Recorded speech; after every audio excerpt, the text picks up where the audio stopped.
Collectorate వద్ద చూసుకుంటే మనం పెద్ద ఎత్తున ధర్నా చేస్తున్న నిరసన వ్యక్తం చేస్తున్న బీఆర్ఎస్ నాయకులను మనం పరిశీలించవచ్చు.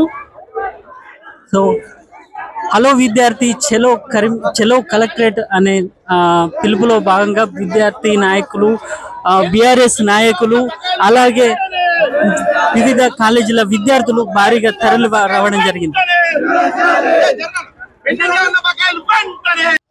అన్న చెప్పండి మీ డిమాండ్. మా డిమాండ్ ఒకటే, తెలంగాణ రాష్ట్రంలో ఉన్నటువంటి ప్రతి విద్యార్థికి చెందాల్సినటువంటి రియంబర్స్మెంట్ ఫీజును వెంటనే చెల్లించమని చెప్పినాం. ప్రైవేట్ స్కూల్ కళాశాల యాజమాన్యాలు రేవంత్ రెడ్డితో చర్చలు జరిపిన తర్వాత విడుదల చేస్తా అని చెప్పి మోసం చేసిండు. బంద్ ప్రకటిస్తే పిలిపించి మాట్లాడి గొంతు కోసిండు. విద్యార్థులందరూ కూడా పేద బిడ్డలే రియంబర్స్మెంట్ మీద చదువుకుంటారు. వాళ్ళని కళాశాల యాజమాన్యాలు ఎగ్జామ్ రాయనీయకుండా ఇబ్బంది పెడుతున్నాయి. రేవంత్ రెడ్డి వెంటనే విడుదల చేయమని చెప్తే ఇలా పోలీసులు మొత్తం ఎక్కడికక్కడ అడ్డుకునే పరిస్థితి ఉంది. ప్రజాస్వామ్యంలో ప్రజాప్రభుత్వం అని చెప్పుకునే రేవంత్ రెడ్డి ఈ విధంగా నేను విద్యార్థి నాయకుల పైన చేసే పరిస్థితి అని చెప్పి అడుగుతా ఉన్నాం. వెంటనే ఫీజు రియంబర్స్మెంట్ ని రిలీజ్ చేయాలని చెప్పి కూడా డిమాండ్ చేస్తా ఉన్నాం.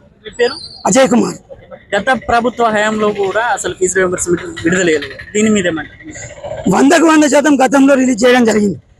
ఎందుకంటే ప్రజలు అబద్ధాన్ని పదే పదే చెప్తే జనాలు నిజమని నమ్ముకుంటారు. గ్లోబల్స్ ప్రచారానికి సంబంధించిన శిష్యుడు రేవంత్ రెడ్డి, చంద్రబాబు నాయుడు శిష్యుడు కాబట్టి అబద్ధాన్ని పదే పదే చెప్పడం వల్ల మేము రేషన్ కార్డు ఇవ్వలే అన్నారు, మేము రియంబర్స్మెంట్ చెల్లించలే అన్నారు. 1000కి 1000% మేము చెల్లించడం జరిగింది. ఇది తప్పుడు ఆరోపణ అని చెప్పి తెలియజేస్తాము.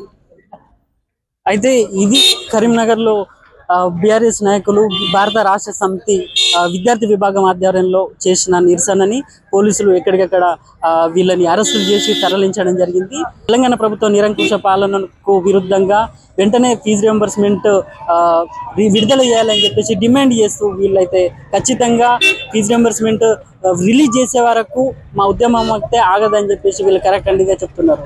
కెమెరామెన్ స్లిప్తో సంపత్, యూనుస్, కరీంనగర్. నిరసన తెలపడంతో విద్యార్థి బీఆర్ఎస్ నాయకులను అరెస్టు చేయడం జరుగుతుంది. ఇక్కడ చాలా తోపులాట కూడా దారి తీస్తుంది. సో పైన ఎత్తుకొని కూడా తీసుకుపోవడం జరుగుతుంది.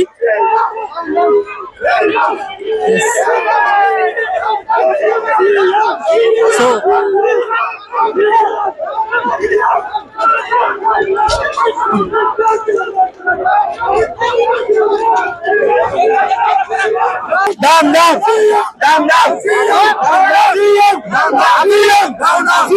రాష్ట్రంలో ఉన్న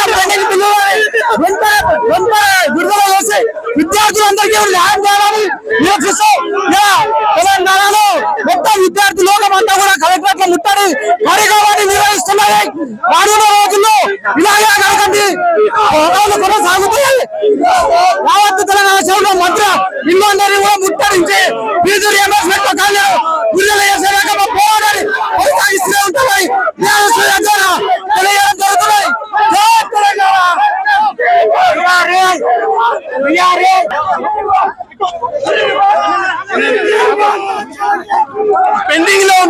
పెండింగ్ లో ఉన్న విద్యా బకాయిలు మొత్తం విడుదల చేయాలని ఈరోజు మేము శాంతియుతంగా ముట్టడి కార్యక్రమం చేస్తా ఉన్నాం.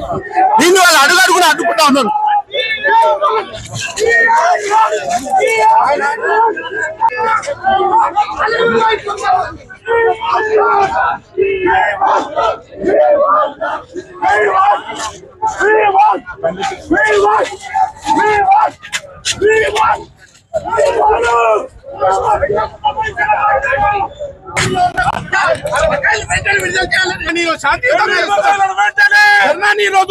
పోలీసులు నిర్బంధ కార్యాల మధ్య అడ్డుకుంటా ఉన్నారు.